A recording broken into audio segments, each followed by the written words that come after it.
to happen in the later days in the fury of battle, High fell, and the shelter of Herdred's shield proved useless.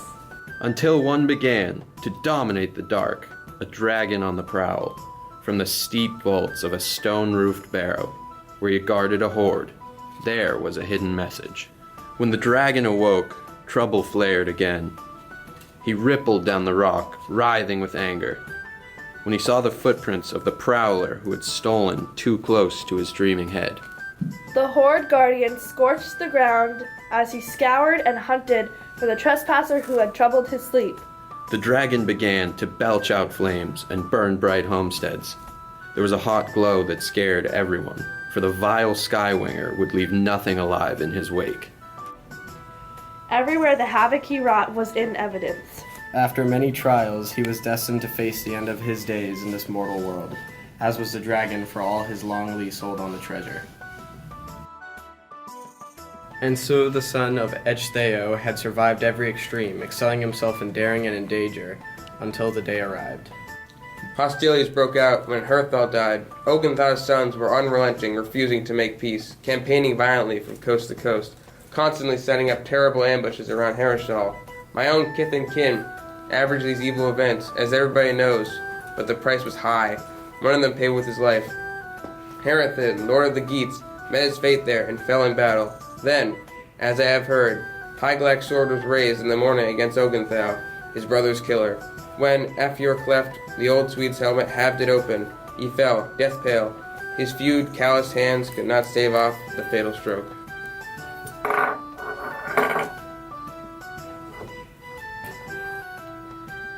It would be hard to survive unscathed near the Horde, to hold firm against the dragon in those flaming depths. Then he gave a shout. The Lord of the Geats unburdened his breast and spoke out in a storm of anger. Under gray stone, his voice challenged and resounded clearly. And now the youth was to enter the line of battle with his lord, his first time to be tested as a fighter. Sad at heart, addressing his companions, Wiglaf spoke wise and fluent words. I remember that time when mead was flowing, how we pledged loyalty to our lord in the hall. After those words, a wildness rose in the dragon and drove it to attack, heaving up fire, hunting for enemies, the humans it loathed. Then the bane of that people, the fire-breathing dragon, was mad to attack for a third time. When a chance came, he caught the hero in a rush of flame and clamped sharp fangs in his neck.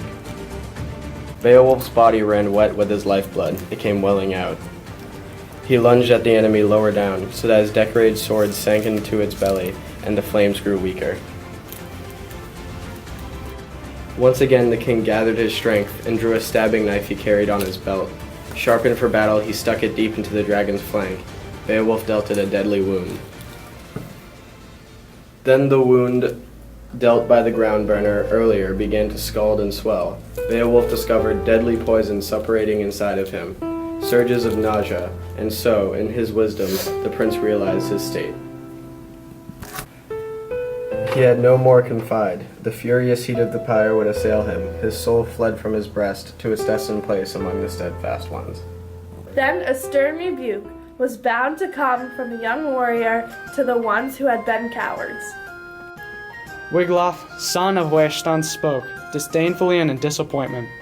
Anyone ready to admit the truth will surely realize that the Lord of the Men, who showered you with gifts and gave you the armor you were standing in, when he would distribute helmets and mail shirts to the men on the mead, benches a prince treating his thanes in hall to the best he could find, far or near.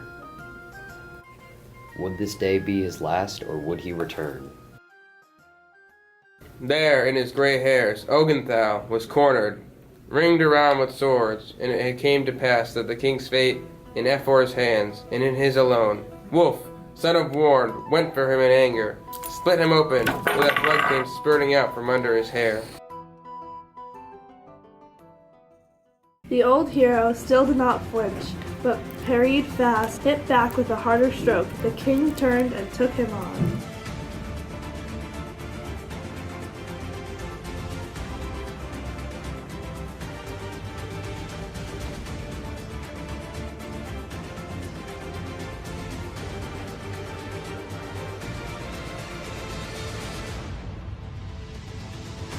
With his brothers down, the undaunted Eofor, Hygelac Thane, hefted his sword and smashed murderously at the massive helmet. Many then hurried to help Wolf, bandaged and lifted him, now that they were left masters of the blood-soaked battlegrounds. This happened to us. Nothing we advised could ever convince the prince we loved, our land's guardian, not to vex the custodian of gold. Let him lie where he was long accustomed, lurk there under until the end of the world.